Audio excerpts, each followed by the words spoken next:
여러분, 가장 최근에 편의점에서 산 음료수가 무엇인가요? 다양한 대답이 나올 것 같은데요. 그 중에서 혹시 오리지널 코카콜라를 사신 분은 얼마나 되시나요? 탄산음료를 구매하셨더라도 대부분이 제로 음료수일 겁니다. 이제 제로가 아닌 탄산음료는 찾아보기 힘들죠. 행사 제품도 대부분이 제로 음료수입니다. 기존의 탄산음료가 몰락하며 함께 잊혀지고 있는 브랜드가 있죠. 바로 코카콜라입니다. 과거에는 탄산음료는 물론 일반 식음료 시장에서도 단연 1위 대체할 수 없는 브랜드로 여겨지던 코카콜라가 최근에는 1등 자리에서 밀려나다 못해 몰락의 길로 향하고 있다는데요. 한때는 절대 망하지 않을 거라 여겨지던 코카콜라에 무슨 일이 있던 걸까요? 오늘은 그 이유에 대해 자세히 알아보도록 하겠습니다.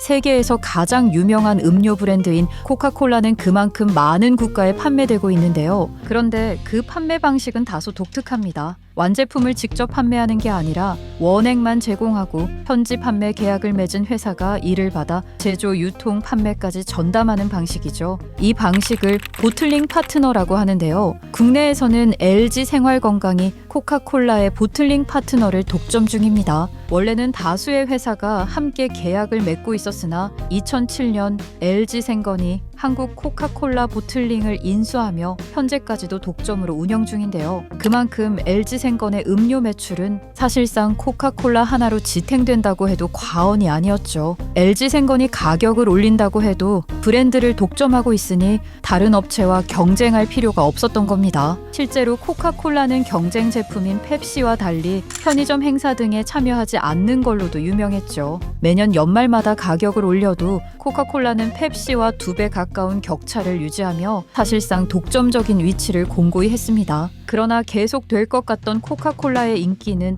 2021년 펩시에 의해 무너졌는데요. 당시 펩시가 선보인 제로슈거 라임 향은 탄산음료 시장의 공식을 완전히 바꿔놓은 겁니다. 기존의 제품과 확실히 차이나는 맛과 향, 무엇보다 제로 칼로리라는 점은 젊은 소비층을 끌어당기기 충분했습니다. 펩시는 코로나 이후로 건강을 챙기는 헬시 플레저 트렌드를 이끄는 주역이 되었습니다. 심지어 편의점 1+1 행사, 인기 아이돌 모델 채택 등 공격적인 마케팅까지 펼쳤죠. 그 뒤로도 펩시는 다양한 맛과 향을 첨가해 라인을 강화하는 것도 잊지 않았는데요. SNS를 중심으로 다양한 맛을 추가하며 라인업 확대에 나선 거죠. 이런 펩시의 전략은 성공적이었습니다. 한때 품귀 현상이 일어날 정도였으니까요. 코카콜라의 팬들도 제로 음료수 많은 펩시를 선택한다는 말이 나오기도 했죠. 뒤늦게 코카콜라도 2006년 출시한 제로 라인을 강화하고 행사에 참여하는 등의 전략을 펼쳤지만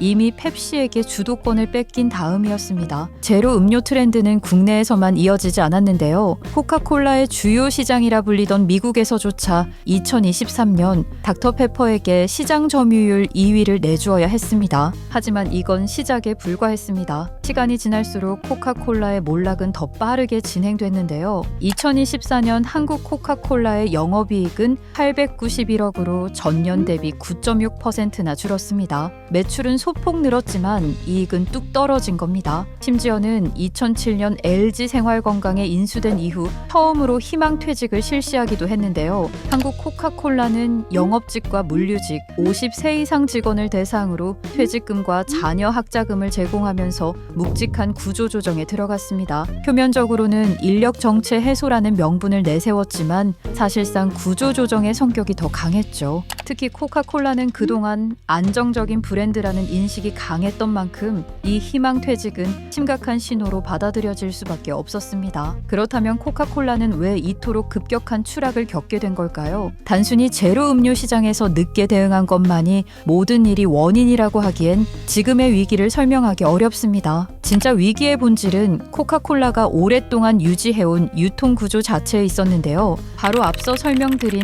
보틀링 파트너 방식입니다. 효율적으로 보였던 이 방식이 오히려 빠른 대응을 막은 거죠. LG생건은 코카콜라의 독점권을 가지고 있는 만큼 원액 구입, 로열티 등도 혼자 감당하는 중인데요. 이 중 가장 가격 부담이 큰 게 원액입니다. 보도에 따르면 이 원액 가격은 해마다 오르고 있습니다. 2024년 기준 원액 가격은 SU당 47만 5,559원으로 2년 전보다 약 6.2% 올랐죠. 여기에 설탕 등 당 분류 가격은 7.3%, 기타 원부자재, 인건비도 동반 상승했습니다. 이미 다른 상품보다 비싼 가격에 팔리고 있는데 생산 비용도 늘어나니 가격은 또 올라갈 수밖에 없죠. 다만 전과 달라진 점은 대안이 생겼다는 겁니다. 공격적인 마케팅을 펼치며 가격 경쟁력까지 갖춘 펩시 제로 말이죠. LG생건은 더 이상 충성 고객을 믿고 가격을 올릴 수 없는 상태가 되었습니다. 설령 이런 상황을 감수하고 가격을 올려도 글로벌 본사에 지급해야 할 로열티와 수수료가 매년 늘어나는 중이라 매출과 상관없이 지출은 매년 늘어나는 중입니다. 실제로 2024년 한국 코카콜라는 로열티만 416억 원, 지급 수수료로는 216억 원을 집행한 걸로 알려졌죠. 그렇다고 자율적으로 새로운 상품을 개발하기도 어렵습니다.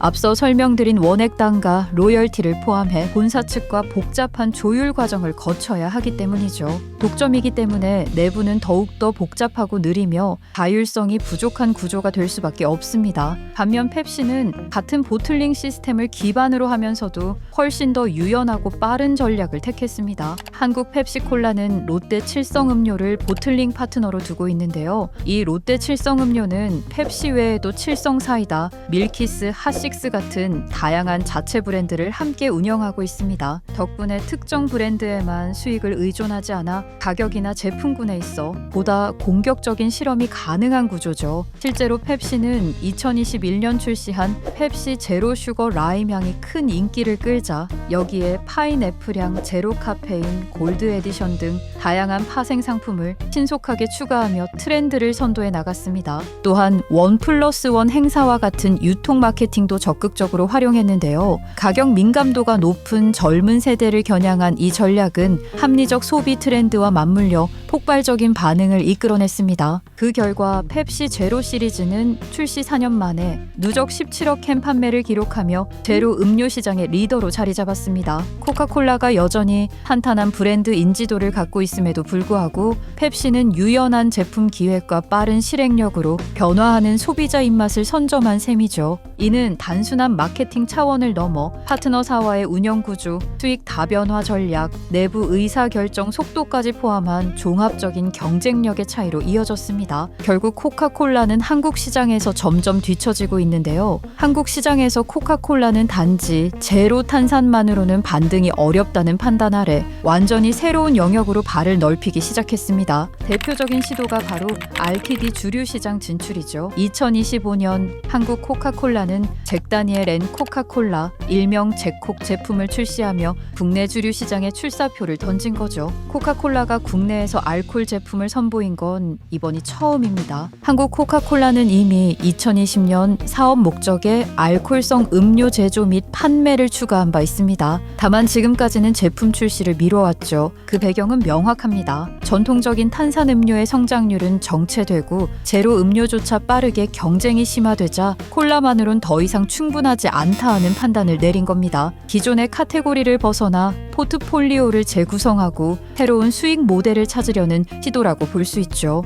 이런 변화는 투자 구조에서도 확인되는데요. 2024년 한국 코카콜라는 RTD 생산을 위한 기계 장비 취득에 13억 원, 건설 중인 자산으로는 약 41억 원을 배정했습니다. 단지 한 제품의 반짝 출시가 아니라 중장기 전략으로 주류 라인을 육성하려는 의도가 읽히는 대목입니다. 경쟁사에 비해 늦었지만 기존 제로 음료 라인도 확대가 진행 중입니다. 코카콜라 제로 레몬, 제로 체리, 제로 페트 사이즈 확대 등 젊은 세대 입맛에 맞춘 변주 제품 출시도 진행 중이죠. 하지만 문제는 이런 변화들이 아직 실질적인 실적으로 연결되지 못하고 있다는 점인데요. 펩시의 판매량이 점점 증가하는 동안 코카콜라의 시장 점유율은 오히려 줄고 있기 때문입니다. 게다가 주류 진출이라는 전략도 아직 국내 소비자에게 낯설고 코카콜라라는 브랜드 정체성과의 거리감도 존재합니다.